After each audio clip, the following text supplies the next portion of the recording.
You're doing everything right, and still, you're broke. Let me ask you something that might hurt. How many books have you read about wealth? How many podcasts have you consumed about mindset, discipline, financial freedom? 10, 20, 100? And here's the uncomfortable truth. You know more about money than 90%. The population, yet your bank account doesn't reflect that knowledge. You understand compound interest. You've heard about multiple income streams. You know what successful people do differently. But somehow, that intelligence hasn't translated into prosperity. This is part 1 of a 3-part series where I'm going to show you why brilliant minds often create the most sophisticated prisons for themselves. And if you stay with me until the end, your entire relationship with success and money might never be the same again. Because what I'm about to share isn't another strategy or another framework. It's about something deeper, something most people spend their entire lives avoiding. Let's begin. I remember sitting in my apartment 3 years ago, surrounded by business books. Highlighters everywhere, notes covering my desk. I had consumed everything. Napoleon Hill, modern psychology, neuroscience studies on habit formation. I could have taught a college course on wealth building. And I was barely making ends meet. The confusion was unbearable. Because when you're ignorant, at least you have an excuse. But when you know better and you're still stuck, that's a special kind of suffering. Here's what nobody talks about. Intelligence without direction is like Ferrari with no steering wheel. You have all this power, all this potential energy, but you're going. Or worse, you're going in circles, burning fuel, convincing yourself that movement equals progress. Think about it. Right now, you probably have 5 different ideas running through your mind about what you should be doing. Maybe it's starting that business. Maybe it's investing more aggressively. Maybe it's learning a new skill. Maybe it's all of them at once, and that's exactly the problem. The modern world has given smart people an infinite buffet of information, and we're choking on it. Every day you wake up to another newsletter, another expert, another person telling you about the next big thing. Crypto, real estate, stocks, side hustles, personal branding, artificial intelligence, and each one sounds convincing because you're smart enough to see the logic of them. But here's the brutal reality. Your mind wasn't designed for this. Your brain evolved to solve specific problems in specific environments. Hunt, gather, survive, build relationships, not to process 17,000 advertisements, 300 emails, and 49 different paths to success before breakfast. So what happens? You fragment. Your attention scatters across a dozen different directions, and you become exceptionally mediocre at everything, instead of exceptional at one thing. You know a little about trading, a little about marketing, a little about productivity systems. You're collecting information like it's going to save you. But information without implementation is just sophisticated procrastination. I want you to imagine something with me. Picture a river. When water flows in one direction, it carves through rock. It creates canyons. It moves mountains over time. But when that same water spreads across a flat plain, it becomes a swamp. Same water, same volume, completely different outcome. That's what's happening to your mental energy right now. You have the power. You absolutely have the capacity. But it's spreading across so many different concerns, so many different possibilities, that nothing substantial is being created. And the worst part? You feel busy. You feel productive. You're learning, you're consuming, you're thinking. But thinking without clarity is just noise. And clarity, real clarity, doesn't come from having more information. It comes from having the courage to choose one direction and let everything else go, at least for now. So before we go any further, I need you to ask yourself something honest. Are you actually building? Or are you just preparing to build? Are you taking action? Or are you convincing yourself that learning more is the same as doing more? Because smart people are exceptional at creating elaborate justification systems. We tell ourselves we need one more course, one more book, one more strategy before we're ready. But the truth is, you're not waiting to know enough. You're waiting to feel. And in a world of infinite variables, that certainty will never come. This is where most people live their entire lives. In the gap between knowing and doing. And it's comfortable there. Because you can always blame the lack of results on the lack of preparation. You're not failing. You're just not ready yet. But let me ask you, when will you be ready? What magical threshold of knowledge will suddenly make you brave enough to commit? Take a moment and really sit with that question. Your thoughts aren't just, they're instructions. Every single mental pattern you run on a daily basis is programming your nervous system, your decision-making process, your entire orientation toward reality. Carol Dweck spent decades studying mindset, and what she found changes everything. People don't fail because they lack. They fail because they carry a fixed internal narrative about what's possible. Them. And smart people? We're the worst at this because we've built our entire identity around being intelligent. We unconsciously avoid situations where we might look stupid, where we might fail publicly, where we might have to admit we don't know. So instead of taking messy action in the real world, we stay in the realm of ideas. We theorize, we analyze, we optimize plans that never get executed. Because in our heads, we're always successful. In our heads, the business works perfectly. The investments always pay off. The discipline never wavers. But reality doesn't care about your internal simulations. Reality rewards action, repetition, and relentless forward momentum, even when it's imperfect. Here's what I had to learn the hard way. Discipline isn't about motivation. Motivation is an emotion, and emotions are unreliable. Discipline is about identity. It's about deciding who you are and then proving it to yourself through behavior, regardless of how you feel in any given moment. Think about someone who identifies as an athlete. They don't wake up every morning and debate whether they should train. Training isn't a choice, it's what athletes do. It's identity-level behavior. And that's the shift that changes everything. You don't need more willpower. You need to reconstruct your sense of self around the behaviors that create the outcomes you want. When you see yourself as someone who builds wealth, you don't have internal arguments about whether you should invest or save or learn financial literacy. Those things become automatic because they're aligned with your identity. But most people are operating from an identity they built when they were 15 years old, an identity formed by their parents' beliefs about money, their initial failures and successes. And they're trying to create a new life with an old operating system. Neuroscience shows us something fascinating. Your brain will always, consistency over growth. It wants to prove that your worldview is correct, even if that worldview is limiting you. If you believe deep down that money is hard to make, your brain will filter reality to confirm that belief. You'll notice every obstacle, every setback, every story about someone, and you'll barely register the opportunities right in front of you. This is why affirmations alone don't work.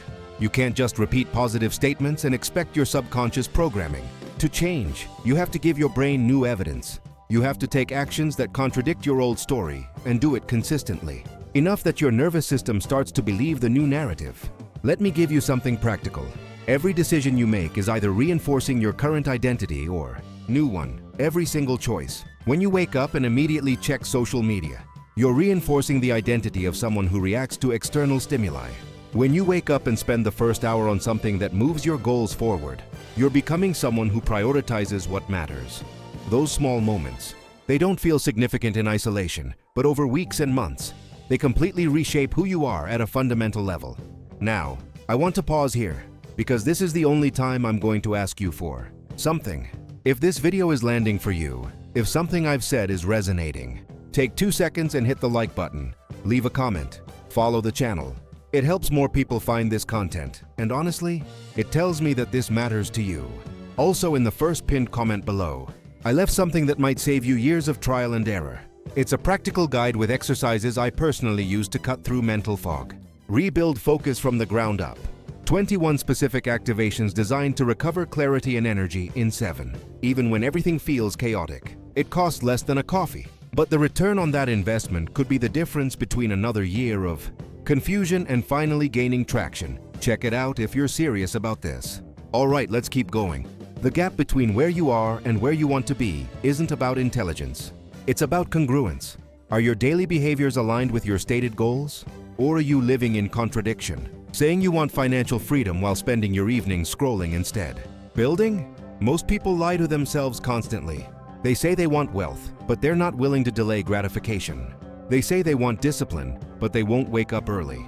They say they want clarity, but they refuse to eliminate distractions. And here's the thing. Your subconscious mind sees all of this. It knows when you're lying. And every time you break a promise to yourself, you erode self-trust. You become someone who can't rely on their own word. And when you don't trust yourself, you can't commit to anything long enough to see results. This is where everything falls apart for smart people. We make elaborate plans, and then we don't follow through. We justify it with logic. We tell ourselves it wasn't the right timing, or we found a better strategy, or we need to learn more first. But really, we just didn't have the internal discipline to stay the course when it got uncomfortable. Discipline is built in the small moments when no one is watching. When you say you're going to do something, and then you do it. Even though every part of you wants to quit. That's where power comes from. Not from grand declarations or perfect plans. From keeping your word to yourself when it doesn't matter to anyone else. If you want to change your financial reality, start with this. Make smaller promises and keep all of them. Don't commit to building $1 million business this year. Commit to working on your business for 1 focused hour every single day. And then do it. 30 days straight. No exceptions. No negotiations. Watch what happens to your sense of self when you prove you can keep that promise. Watch how your brain starts to believe that you're someone who follows through. That's the foundation everything else is built on. Effort without direction is just exhaustion disguised as productivity. I see this everywhere. People working 12-hour days, hustling, grinding, sacrificing time with their families, their health, their peace of mind. And 5 years later, they're in the exact same financial position because they confused activity with progress. Here's a truth that might sting. Working hard doesn't make you rich. Working hard on the right things, with a clear strategy, in a leveraged position, creates wealth. Everything else is just expensive therapy. Think about it this. You could spend 10 hours digging a hole with a spoon, or you could spend 30 minutes finding a shovel. Both require effort. One creates results, the other creates blisters and frustration. Most people are digging with spoons because they've been taught that hard work. Virtuous in itself, and it is, but only when it's directed towards something that actually compounds. Otherwise, you're just performing effort for an audience of one, hoping that someday the universe will reward your suffering. It won't. Financial direction means understanding leverage. It means knowing the difference between trading time for money and building that generate value while you sleep. It means recognizing which activities create geometric returns and which ones linear returns. Let me give you an example. If you trade your time for money, you're capped. There are only so many hours in a day. You can optimize, you can get better at your craft, you can charge more. But fundamentally, you're on a treadmill. The moment you stop running, the money stops coming. But if you build something, anything, that continues to produce value after you've created it, you've entered a different game entirely. A course, a product, a business with employees, investments that appreciate, intellectual property, systems. The wealthiest people you know aren't working harder than you. They're working on different things. They're building assets while most people are chasing income. And here's where smart people get tripped up. We think we can figure it all out from scratch. We think our intelligence will somehow shortcut the process.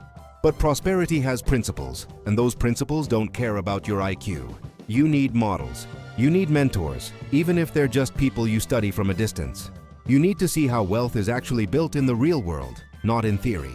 Because the strategies that sound good in books often fall apart when you're navigating taxes, market volatility, competition, and all the messy variables that come with actual implementation. This is why I'm doing this as a series, because you can't compress years of understanding into one video. In part 2, we're going to go deeper into building systems that scale. But for now, I need you to understand this. Direction beats speed every single. You can run as fast as you want, but if you're running toward the wrong, you're just getting lost more efficiently. So here's what I want you to do. I want you to audit your current efforts. Look at everything you're doing to make money, to build wealth, to create financial security, and ask yourself, is this activity scalable? Is this building an asset? Or am I just trading time for temporary income? If it's the latter, you need a new strategy, not more effort. A new direction entirely. High-value life design isn't about doing more. It's about doing less, but doing the right things with intensity and focus. It's about saying no to 99% of opportunities so you can say, the 1% that actually compounds. Most people are allergic to this level of focus. They want to keep their options open. They want to hedge their bets. They want to pursue 5 different income streams at once because it feels safer. But diversification at the beginning is just dilution. You don't diversify until you've mastered one thing so thoroughly that it generates surplus capital. Then you diversify to protect what you've built. But trying to build 5 things at once when you haven't built one thing successfully, that's not strategy. That's fear disguised as ambition. You need to choose. What is the one vehicle that's going to get you from where you are to where you to be? Not 3 vehicles, not 7, 1. And then you commit to that vehicle with everything you have until it works. Or you have undeniable evidence that it won't. This is where discipline and direction intersect. Because direction without discipline is just a plan that never gets executed. And discipline without direction is just wasted energy. You need both. And you need them aligned. Now, before we move to the next section, I want to mention something. This series is going to build on itself. Part 2 is going to dive into the specific mechanics of building leverage, creating systems. Part 3 is going to address the psychological blocks that keep people after they know what to do. So make sure you're subscribed, because missing one part will leave gaps in your understanding. Also, I'd love to hear from you. What's the biggest challenge you're facing right now when it comes to financial direction? Drop it in the comments. I read every single one, and it helps me create content that actually serves you. Money doesn't solve identity problems, it amplifies them. If you don't know who you are, wealth will just give you more resources to be confused with. I've seen this happen over and over. Someone finally breaks through financially, and instead of feeling, they feel empty because they were chasing money as a substitute for purpose. Here's the truth nobody wants to hear. You don't want money. You want what you think money will give you. Freedom, respect, security, peace of mind, the ability to make choices without fear. But if you build your life around accumulating wealth without understanding, want it, you'll reach the goal and realize it didn't fix anything. You'll just move the goalpost and start chasing the next level, never actually arriving at contentment. This is why emotional clarity is non-negotiable. You have to understand your relationship with money at a deep level. What does it represent to you? Where did those beliefs come from? Are they even yours, or did you inherit them from parents, society, early experiences? Most people are running programs installed by someone else. They want wealth because they were told that's what success looks like. They want a certain lifestyle because that's what they saw growing up or on media. But they never stop to ask, is this actually what I want? Or is this what I was conditioned to want? Self-mastery begins with that question. And it's uncomfortable because the answer might reveal that you've been climbing a ladder leaned against the wrong wall. Personal energy is your most valuable resource. Not time, not money, energy. Because you can have all the time in the world, but if you're depleted, distracted, and emotionally scattered, you won't do anything meaningful with it. And here's what drains energy faster than anything else: living out of alignment with your values, doing work you don't believe in, maintaining relationships that exhaust you, pursuing goals that don't actually matter to you. Every moment you spend on something that doesn't resonate with your core values is like trying to run a marathon with a backpack full of rocks. You might make progress, but you're making it so much harder than it needs to be. Purpose isn't some mystical thing you discover on a mountaintop. Purpose is built through action. You try things. You notice what energizes you and what depletes you. You pay attention to the moments when time disappears because you're so engaged. And then you structure your life to have more of those moments. But most people never give themselves permission to explore. They lock into a path early because it seems safe or practical, and they stay there for decades, wondering why they feel numb. Let me tell you something that might change your perspective. You're allowed to evolve. You're allowed to realize that the dream you had at 20 doesn't fit who you are. At 35, you're allowed to change direction, even if it means disappointing people or starting over in some areas. The only thing you're not allowed to do is lie to yourself. You're not allowed to pretend you're satisfied when you're slowly dying inside. You're not allowed to numb yourself with distractions and call it contentment. High-value living requires ruthless honesty. It requires looking at your life and asking, if I keep doing exactly what I'm, now where will I be in 5 years?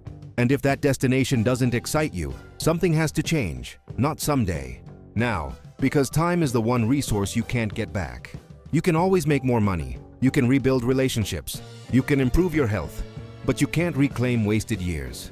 So the question becomes, what are you willing to let go of to create space for? Actually matters? Most people won't answer that question because it requires sacrifice. Real sacrifice, not the kind where you give up something you don't care about. The kind where you release something comfortable to make room for something meaningful. Maybe it's a job that pays well but kills your spirit. Maybe it's a social circle that keeps you small. Maybe it's habits that feel good in the moment but steal your long-term potential.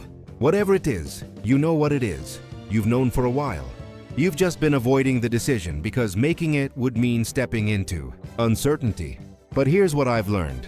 Uncertainty with purpose is better than certainty. Without it, you'd rather be building something meaningful, even if the outcome is unknown, than spending another decade in a comfortable prison. Your energy, your time, your attention, these are the currencies and you're spending them every single day, whether you're conscious of it or not.